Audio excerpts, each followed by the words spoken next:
Today's guest is Anna. She also told me about a near-death-like dream that she had where she was given a piece of information about the secrets of the universe that actually has the potential to help you in your life right now. Are you ready?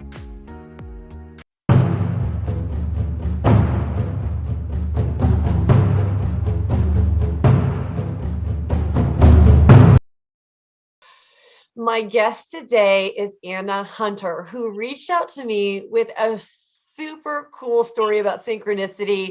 And although she lives in New Zealand and I live in America, we have connected and we're coming together today. And I'm going to let Anna share her very inspirational story. So welcome, Anna. Thank you for joining us today. Thanks for having me. It's so excited you're here. Yeah, and I would like to hear that. Do you mind telling us that story? No, I don't mind at all. It took me about 4 years to actually tell the story without, breaking down and crying, basically, because it was so amazing. I'm getting a bit teary now, actually. I haven't even started. Oh my gosh. So it was on the 6th of February 2006, and I was asleep in bed, and I was having a dream about being outside this massive building that all these people were pouring into from all different entrances, and I was standing outside by myself going, I wonder where this is. And I sort of knew that I was going to end up going in there with everyone else, but over to my left, my little niece, Isabelle, who was 4 years old at the time, just appeared and started running towards me with her hands up in the air to be picked up. So I swooped her up, and then I started looking over for my sister and Isabelle's two older sisters as well. And there was no one there, and I was like, oh, what are you doing here, sort of thing, like all by yourself? And so completely normal dream up until this point, but she looked at me and her eyes were same as her eyes in real life, but they were like really stunningly, amazingly beautiful and like wise and all-knowing. And for just some fractions of a second, I could look into or through her eyes and see like images of like sunsets and all these like landscapes and stuff, just really fleeting. And I got the feeling that she wasn't who I thought she was. Like she was something different, like something way bigger, something, not this 4-year-old little girl, Isabelle, that I knew as my niece. So she said to me, you know why I'm here? And I was like, do I? That was kind of a weird thing to say, And I realised that she was speaking to me through her eyes, and not, even though it was a dream, it was like telecommunication. And I was like, sort of just taken aback a little. I was like, do I, sort of thing? And then on wondering that thought, all of a sudden I started getting this sort of like a massive download of why I was her auntie and why she was my niece, and all of the things that are going to happen as a result of that relationship, and how it all sort of entwined together and stuff like that. And it was just like boom, boom, boom, sort of like, a download of all this information sort of instantaneously, all overlapping and like, and fully just understanding exactly why I was her auntie and she was my niece and stuff. And when I got to the point that I sort of like nodded and went, oh yeah, I got it, I thought kind of that was it, that I wanted to know, why she was there, and I got told. Except as soon as I acknowledged that I understood that part, all of a sudden the next download started happening. And it was like how all of these connections all relate to all these other people and how they all cross over and stuff like that.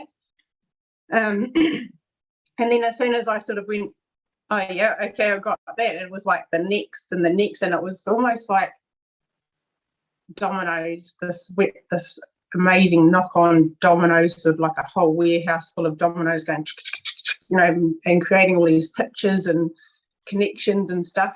Yeah, it was, it just sort of just kept on going out, out, out, out until I fully understood why we were all here and what the purpose of everything was, except that, and the funny thing, well, it's not funny, it was the feeling that I got was that if I didn't exist, then none of that could happen.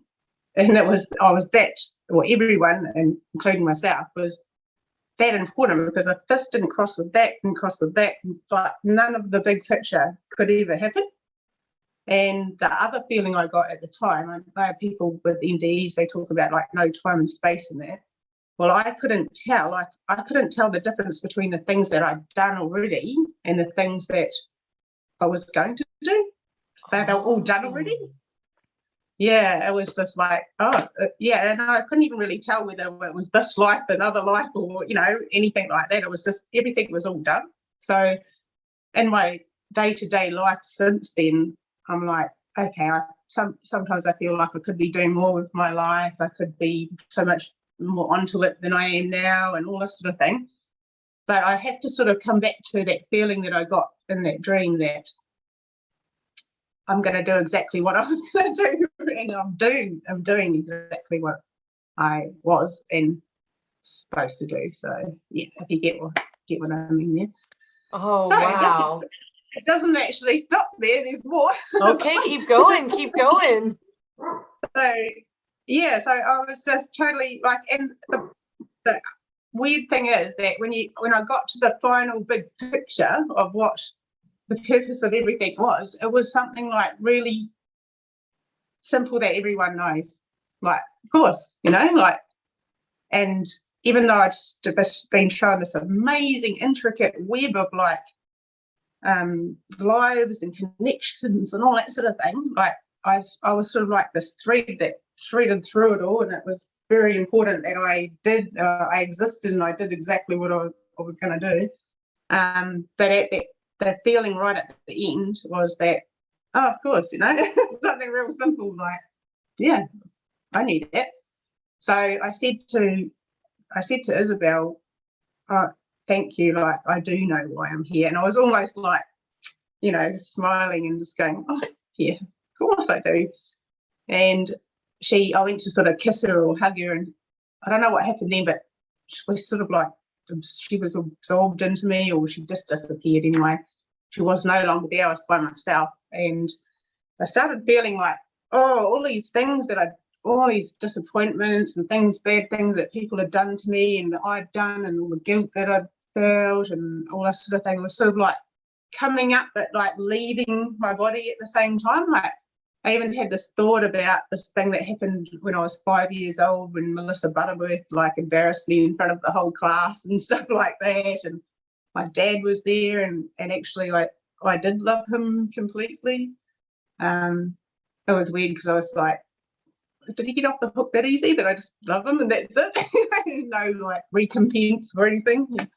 Yeah, so I was getting this feeling like all of the bad gunk that I've been carrying around in my physical body or spiritual body, whatever it was at the time, was leaving my body, and this feeling of like vibrations and light and this like pureness was pushing all of those thoughts and feelings and memories out, especially through my arms and hands. I felt it the most. I was like, whoa, this feels amazing, you know, like all this gunk going, and then all of a sudden I'm like filling up with this unconditional love and light, to the point that I was like completely filled. Nothing bad had ever happened to me. It was all like, whatever, you know, it did not matter a jot. Anything that had happened, I'd done, or people had done to me, I just knew that I'd loved everybody, and everybody loved me too. And I was like, whoa, you know, like, oh my God, this is the best feeling I've had in my life, and I'm asleep. So I knew that, well, I was asleep, but yeah, there was no question about that at all. But I started feeling like, oh gosh, this feeling is getting like really strong now, really strong. I'm just like, oh, I don't know if I can handle this much more. I was like sort of vibrating and just like feeling like I was just building up to something. And I was like, oh, I can't handle this anymore. And all of a sudden I just went, like exploded out, up, like across, down. And my consciousness went right out to the very edge of this like fireworks like explosion. And I was like, holy crap, like now I'm this massive spiritual thing with this expanded consciousness. But again, I was like, I can't handle it, it's too much, And so next minute I was back in my, spiritual, normal kind of feeling body. And the last bit of this experience was that my completely pure and beautiful, clean heart of unconditional love sent love out to every single person that I'd ever met at that time in my life. And then this big wave, like a tidal wave, almost went straight back on me, like I felt all their love back again. And I was like, wow, that's just amazing. And then the next wave was all of the people that I was going to meet in my life, and then back to me. So every single person I've since met. So yes, you were there, Laurie. Everyone was there. And yes, everyone's unconditional love back in a wave on me. And then the last bit was every single person in the world and all of their love back, regardless of whether I was going to meet them personally or not. And then I woke up in bed and I was like, holy moly, what the heck just happened? But all of that knowledge about why I was here and Isabelle and all of that was just gone. As soon as I woke up, it was just completely gone. Oh, you didn't get to bring it back with you? No, I only got to bring back the feeling that I got about it at the time, but not the knowledge itself. So, wow. Yeah. That's pretty incredible. So you called it a dream. You said because it started off as a dream. When it stopped becoming a dream, does that mean that you have a memory of it that is different than how you would remember a dream? Well, it started becoming like this weird experience when I started talking to Isabelle and like communicating with her through our eyes and stuff like that. But yeah, I sort of like, I must have known I was asleep. I said it to myself. It was like, I knew it was a dream, but it was something way more than a dream. Like, the feelings and stuff, the memories and that have stayed with me for so long. Like I said, I couldn't even talk about it for like 4 years without just having like a little breakdown from reliving that experience and stuff. So, and the similarities with other people's, what they say happened to them. Like all the NDEs, even though the same thing happened, they're all very different. But they've got similar threads right through them. So yeah, I knew it was a dream. I knew I was asleep, but it was way more than a dream because it sounds like more than a dream. So I'm curious. I'm curious about the part where you were talking about you were able to relive all of these different hurts and these experiences, and you were almost expunging them from your body. And you mentioned the one that you had when you were in kindergarten and you had been embarrassed in front of the class. Was that a thought that you had dwelled on throughout your entire life, or was that a forgotten thought that you revisited? Yeah. So I don't think that I'd thought about that girl, Melissa Butterworth, for like 20 years or something like that, probably more.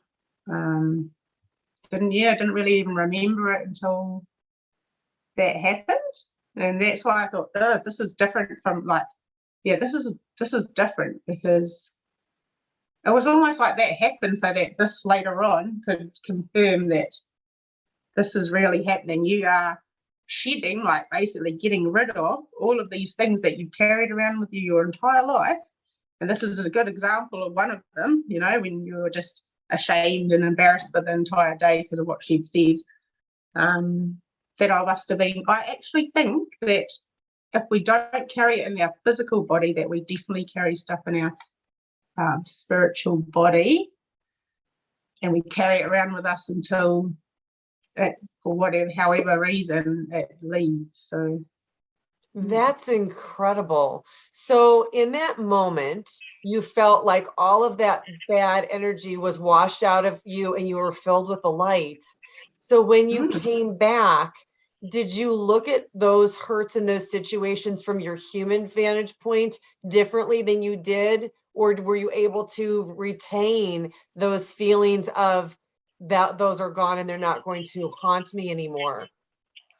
it's more like I keep it as a thought that, like what I was saying, that I do believe that because we keep things in our body, that it's better to deal with them, you know.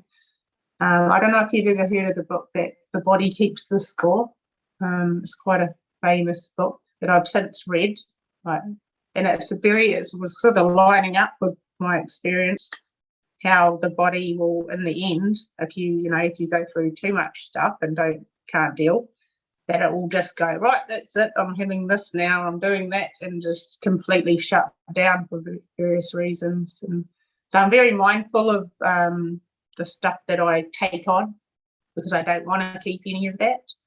I find it easier to forgive. It's helped with my relationship with my dad, like I just think back to, but in that dream I did love him and totally forgive everything, and it was as if he never did anything wrong ever, and it was just as if like, whatever, And did you feel that way after you were exited that dream? Did you still feel that way towards him? Yeah, so it didn't overnight like magically fix our relationship, but it's definitely been steps towards healing it in that. The next day was actually for about 3 months, I was just like, whoa, on a different planet, I was just like floating around somewhere in a different realm. But the next day it was funny because we went to the 4-wheel drive nationals in New Zealand, couple of hour drive away onto this farm that was really, hilly and stuff. And we parked up in like a field for all the parking, and then you had to walk, to where the 4x4s were getting done. And I remember feeling so amazing on inside, like all my chakras had just gone cleaned or something, like I was just gleaming and glowing inside. But my husband had walked down a hill and up the other side already, and I was still sort of walking down, and he turned around at the top of the hill to see where I was, and he looked down at me and he said, "Oh my God, you're beautiful," and walked back down the hill and hugged me at the 4x4 nationals with the 98% men going to watch, and a big sort of meet for all these guys that like 4-wheel driving and stuff. Not many girls there, but the fact that he just didn't even care, that he just, I don't know what he could see, but he just turned around and walked back down that hill and gave me a big hug in front of everyone. And I honestly felt that day that when I was walking around there, that I ended over there.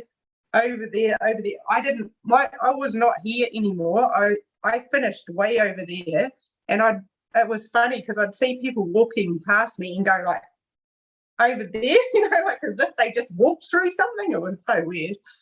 But yeah, that only sort of lasted the day. But it was a good 3 months of just all these spiritual experiences. Sort of, it's almost like the angels and the guides and that just kicked the door in and just went right, and then all of the stuff, bang, bang, bang, started happening, which was great. But yeah, full on.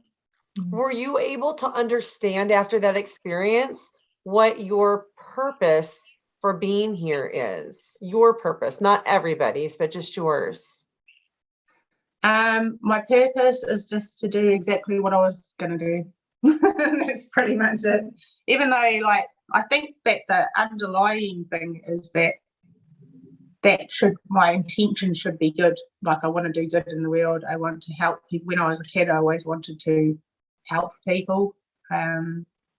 yeah, so in whatever form that took, I was very caring and empathetic and stuff for animals, people, and that's continued on my whole life. But yeah, I think my purpose, I don't really know exactly what it is because I'm still even deciding what to do with my life and that, because I've just done the same job, which I enjoyed for like 15. I've just rolled around 15 years in the same job, but what I always think about is like being a counsellor or something like that instead. But yeah, haven't. That's why I really enjoyed the interview that I watched with you, because you're so, like, your energy is so great that you kind of like, it's like you decided, you have these experiences and you decide to do that and then you do it.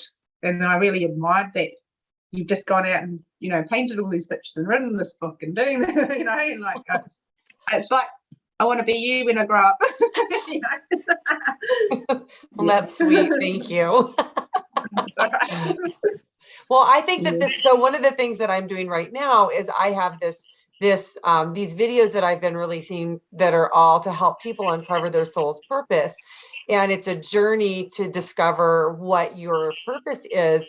But I think it's an unbelievable message for people to understand that part of their purpose is just in the being here.